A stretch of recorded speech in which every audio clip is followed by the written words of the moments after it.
अभी हम खांसी की बात कर रहे थे। 5 दिन में मैंने नॉर्थ ईस्ट में गुजरात की बेटी बता रही थी कि उसकी खांसी बहुत पुरानी खांसी थी, वो ठीक हुई द्राक्ष और खजूर से।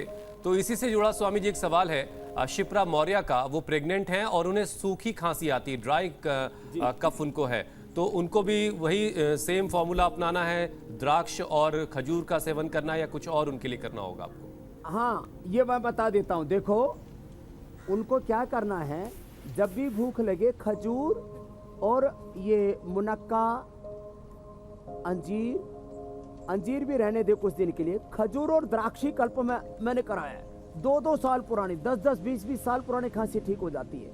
और जब खांसी होती है तो बच्चे के ऊपर बहुत दबाव पड़ता है। तो खजूर जितना भूख लगे उतना खा ले, भिगो के खा ले। आजकल गर्मी है ना, खजूर, मुनक्का और या द्राक्ष, काली द्राक्ष बोलते हैं, वो ले ले। और प्राणायाम आराम आराम से करते रहें। और मुलट्ठी चूस लें या ये कंठामृत चूस लें। श्वासारी थोड़ी मात्रा में ले सकते हैं। और गिलोय तुलसी थोड़ी मात्रा में ले लें। 100%। और कुछ ना सेवन करें। बहुत भूख लगे, जितना भूख लगे उतना एक द्राक्ष और खजूर खा ले ना, और भिगो करके खा ले तो गर्मी भी नहीं करेंगे। और यदि कफ की प्रकृति है तो बिना भिगोए खा ले। 100% खांसी ठीक हो जाएगी 2 दिन के अंदर ही।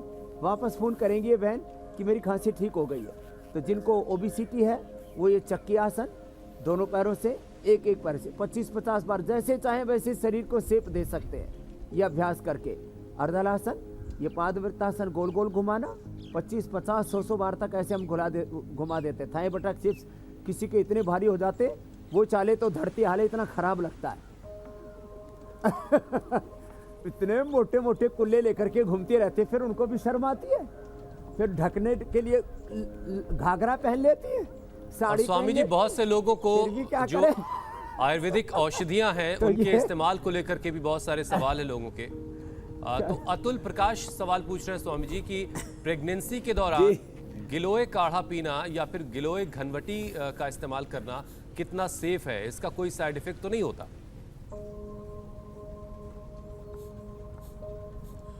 कतई कोई साइड इफेक्ट नहीं होगा। मैं कह रहा था प्रेगनेंसी के अलावा समय में मंडूकासन भी करें तो मंडूकासन में कपालभाति कर लें। प्रेग्नेंट लेडीज गिलोय पूरी तरह से ले सकते हैं। ये मैं पिछले 30 सालों से हजारों बहनों को व्यक्तिगत रूप से मैं जानता हूं जिन्होंने प्रेगनेंसी के दौरान गिलोय लिया, कोई साइड इफेक्ट नहीं हुआ।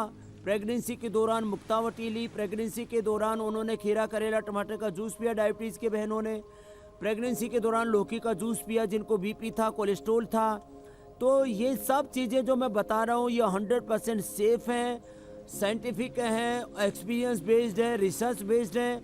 मैं हमेशा कहता हूँ, मैं तर्क तथ्य युक्ति प्रमाण के साथ बात करता हूँ। Experience based, research and innovation based.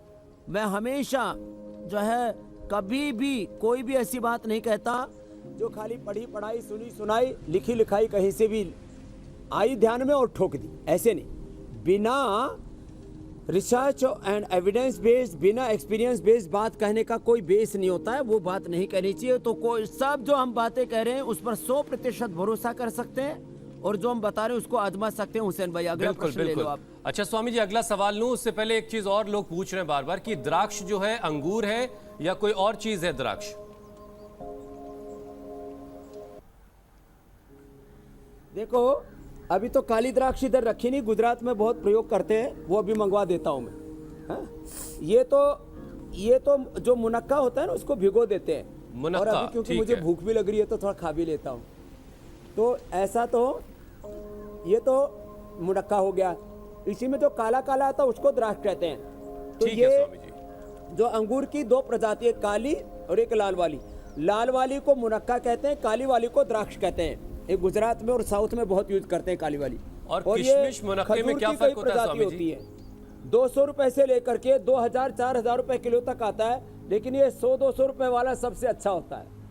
अब बाकी भाई जिनको पैसे वालों को 5-10 हजार रुपए किलो वाला खाना है तो खाओ, कोई दिक्कत नहीं।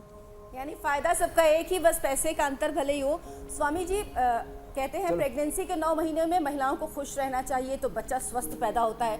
लेकिन आजकल का जो माहौल है, लोग इतने परेशान हैं इस कोरोना की वजह से, तो महिलाएं ऐसा क्या करें? क्योंकि हमारे पास बहुत सारे दर्शकों के सवाल आ रहे हैं, फ़ोन आ रहे हैं, मैसेज आ रहे हैं, मेल आ रहे हैं कि वो खुश कैसे रहे आखिर इस माहौल में, क्या करें महिलाएं ताकि वो अंदर से प्रसन्न महसूस करें। खुश रहने के लिए सबसे पहले तो ये सोचा कि देखो भगवान ने हमको आदमी बना दिया, कीड़ा मकोड़ा गधा घोड़ा नहीं बनाया। आदमी बना करके हमको कहीं ऐसे देश में पैदा नहीं किया जहाँ पर भूखमरी है, जहाँ पर चारों तरफ गोले बारूद गिरते रहते हैं, बम पटाखे फूटते रहते हैं, सीरिया की तरह, अफगानिस्तान की तरह। तो हमको भगवान ने माँ बनाया, इसके लिए खुश हैं, क्योंकि माँ ही सबको जन्म देती है। कुछ लोग कहते हैं पुरुष महान होते हैं, मैंने कहा पुरुष नहीं, पुरुष को पैदा करने वाली माँ महान है। तो माँ इसलिए खुश रहे कि वो सारी धरती की, सारे इस ब्रह्मांड की जननी है। वो इसलिए खुश रहे कि वो सीता, सावित्री, लक्ष्मी, दुर्गा, पार्वती, जितने इस राष्ट्र की, दुनिया की महान माता ही वो उनका प्रतिनिधित्व करती है। माँ इसलिए खुश रहे कि वो धर्म का जीवंत स्वरूप है, धर्म का साक्षात विग्रह है। माँ इसलिए खुश रहे कि सृष्टि के सारे दिव्य गुण, पुरुषों से भी ज़्यादा गुण माताओं बहनों में होते हैं। और अब तो सब तरह के, चाहे वो CBSE के एग्जाम्स हैं, चाहे वो स्कूल हैं, कॉलेज हैं, यूनिवर्सिटी हैं, राजनीति हैं। अब गुजरात में भी देखो खेला होबे कर दिया ना। बाकी मैं किसी के गुण धर्मों पर नहीं जा रहा हूँ, लेकिन माताएं बहनें किसी से कम बिल्कुल नहीं है स्वामी खुश जी। रहे। तो देखो ये सब खुश बैठी है यहाँ, एक बार सबके चेहरे दिखाओ। इसलिए खुश हैं कि देखो हम सुबह सुबह योग कर रही हैं और हम अपने घर परिवार को, दो परिवारों को नहीं, सारे संसार को ही चलाने की ताकत रखती हैं। इधर देखो ये अर्चना भी कितनी खुश हैं, ये एंकरिंग भी बहुत अच्छी करती हैं, योग भी बहुत अच्छा करती है, घर परिवार को भी बहुत अच्छे से चलाती हैं। और सब ये देखो, ये पुरुष लोग तो ना, मैं सच्ची बोलता हूँ, मेरा महकमा पुरुषों वाला ही है। मैं पुरुष शरीर में होकर के मैं बोलता हूँ, आज जो कुछ मैं हूँ अपनी माँ के आशीर्वादों से और इन लाखों बहनों के आशीर्वादों से हूँ। तो बहनों अपने लिए ताली बजाओ, तुमने स्वामी रामदेव को बनाया, तुमने योग को ऊपर उठाया, तुमने इस स्वदेशी के अलग को आगे लेकर के आई हो तुम। हाँ, तो माताओं बहनों को खुश रहने के लिए तो कितनी अच्छी अच्छी बातें हैं। माँ खुश नहीं रहेगी तो कौन खुश रहेगा? उनको तो भगवान ने धरती का सारा सौंदर्य दिया हुआ है। पुरुष तो ऐसे ही खड़ूस से होते हैं उनको। अब हमको कहाँ सुंदर, देखो इधर दाढ़ी आ गई, इधर मूंछ आ गई, इधर बाल आ गए, ऐसे बावड़े ऐसे रीछ की तरह घूमते रहते हैं। माता स्वामी जी सुंदर होती है। स्वामी जी ने हुसैन महिलाओं को खुश रहने के लिए बहुत सारे कारण दे दिए हैं। स्वामी जी उनको खुशी दी। महिलाओं की तारीफ तो ठीक है, लेकिन पुरुषों की इतनी बुराई भी मत कीजिए स्वामी जी। अच्छा स्वामी जी, दिव्या खंडेलवाल का सवाल है, वो ले लेते हैं जरा। बहुत अच्छे हुसैन भाई, आप बहुत अच्छे हैं। दिव्या खंडेलवाल का सवाल है स्वामी जी, 7 महीने की प्रेग्नेंट हैं, थायराइड और डायबिटीज उनको है, शरीर में बहुत दर्द रहता है, कोरोना ना हो इसके लिए वो क्या करे, कोरोना से बची रहे, वो ये चाहती हैं।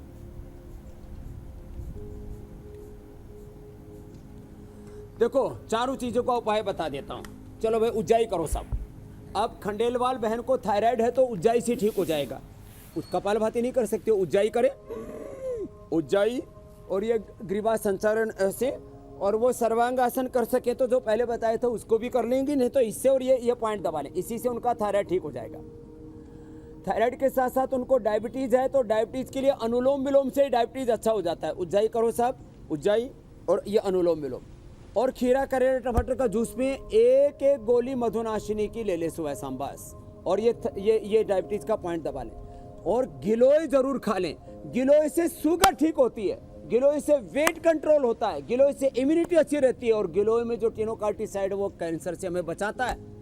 और वो थोड़ा सा शतावर का चूर्ण भी खा ले तो कोरोना से भी बची रहेंगी। गिलोय का प्रयोग करें, गिलोय का काढ़ा ठंडा करके, गर्म नहीं पीना, काढ़ा बना करके ठंडा करके पी लिया, नहीं तो आंवला, एलोवेरा, गिलोय ये पतंजलि का बना हुआ मिलता है, इसी को ले लिया करें।